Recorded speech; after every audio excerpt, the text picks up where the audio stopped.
Yo, what's up, y'all? Freightliner Trucker Tire here. Pay your motherfucking taxes, man. Look, this shit is not going to benefit you to not pay your motherfucking taxes. Now, look, I get it. Don't nobody want to pay the motherfucking government. And two people you don't want on your ass, the I.R.S. and the motherfucking government. And as far as I'm concerned, they're the same motherfucking people. Now, look, I was one of those drivers when I went from W-2 and getting $5,000 back on my taxes, and then 1099 in 2015, and then having to pay $5,000 to the motherfucking I.R.S. That shit is not fun. And they already take a lot of money anyway. I feel like the I.R.S. got enough money for everybody.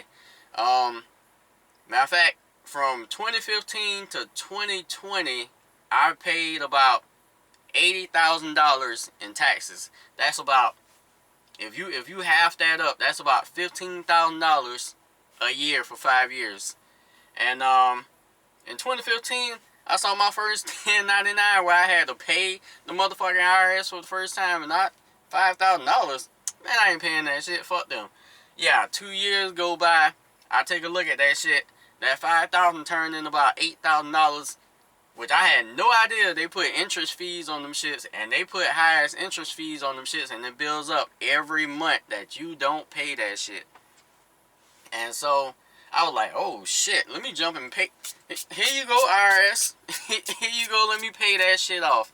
Look, you can make a lot of money and save your shit. Put like 25% of your money to the side to pay your taxes. Save your motherfucking receipts to lower that shit. But you're gonna want that shit paid off, or it's just gonna hold you back. And then let's say you hit the lottery. If you hit the lottery and you owe the state or the I.R.S. any money, they not giving you that motherfucking money. You cutting out opportunities and shit. And let's say the government starts giving out loans to businesses. Just say fuck it. They just decide to be generous today and shit, and they want to give out a lot of money. Well, you go get a loan from the bank or the government. They're gonna want to see your pay stubs and your tax returns for like the last 3 years. Well, you ain't getting that shit if you ain't filed your taxes in like 4 or 5 years and shit. Matter of fact, when I was working in Chicago, a driver failed a drug test. Now, they didn't tell me what he failed the drug test for, but they asked me to take him home because we both from South Carolina. So I'm driving down the road. We're in Indiana and shit, and he's over there in the passenger seat rambling on and shit, and he's like, oh man, I don't know what happened, man. I had all these plans. I was gonna buy a car, and I'm like, yep, word. He was like, man, I was gonna buy a house. I was gonna get all these bills straight. I was like, yep, word. And he said, man, I don't know what happened. All I did was a little piece of crack the night before. I don't know how they detected it. I said, yep. Wait, you said what? You did a little bit of what? Yo, yo, this motherfucker smoked what he says is a small piece of crack the night before the drug test, and assumed that since it was a small piece of crack, that it would not get detected in the drug test. Bro, this is why I be so worried about riding people in the truck with me, like doing teams and training people. I don't do none of them shits. One team, I feel like I can make just as much money or more doing teams, and now I got peace and quiet, and I can have personal time versus waking up, gotta ask the guy driving where the fuck we are and stop at the nearest bathroom. And if I wanna bang a chick from the truck stop, a cashier or some shit, well, I gotta tell him to get the fuck out the truck so I can bang a woman. Man, fuck all that.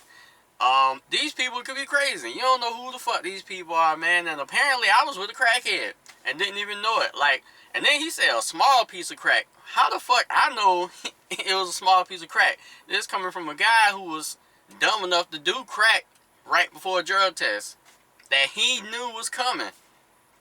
So his definition of a small piece of crack might have been a whole fucking rock.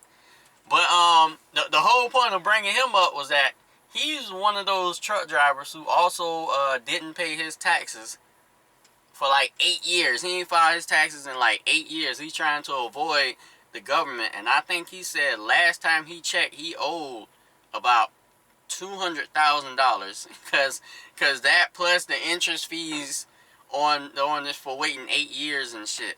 So what he does is he either works under the table or he works for like Russians and shit. You know, the motherfuckers who break the rules.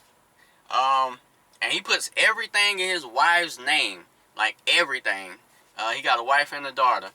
And like last time I ran into him, he gave his daughter $1,000 to go to the mall and parlay and shit. And I'm thinking to myself, like, you got $1,000 to let your daughter just blow on whatever at the mall, but you don't have $1,000 to pay your taxes and shit. But but here's the downside to that. If his wife leaves him, he's fucked. His wife pretty much got him by the balls. Like, if she divorced him, what the fuck is he gonna do? he has nothing in his name to argue with in court. Like, she's gonna take everything that he bought and put in her name, plus probably spousal support, alimony, and all that shit.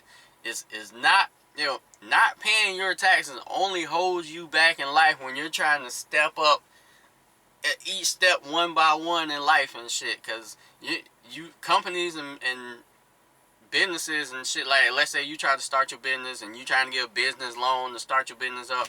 Well, you ain't filed your taxes in 8 years. We don't know what the fuck you got going on. So, moral of the story is, if you want to keep climbing up in life and you don't want nothing holding you back and you don't want the IRS on your ass, pay your motherfucking taxes. Even if you got to pay a couple $100 a month here and there. Because, look, I'm going to tell you, I met these guys that the IRS came and started reporting shit from their house, and they told me the IRS was petty as fuck and merciless than a motherfucker, to the point where they'll take everything they see that is your shit, all the way down from your car, your mattress, your fucking microwave. Yo, one dude told me they even took his pencils and pens. His fucking pencils and pens, they took that shit. And they tried to sell all that shit to make their money back. So, keep that in mind next time you don't want to pay your taxes. And always remember, speed, time, distance. I'm out.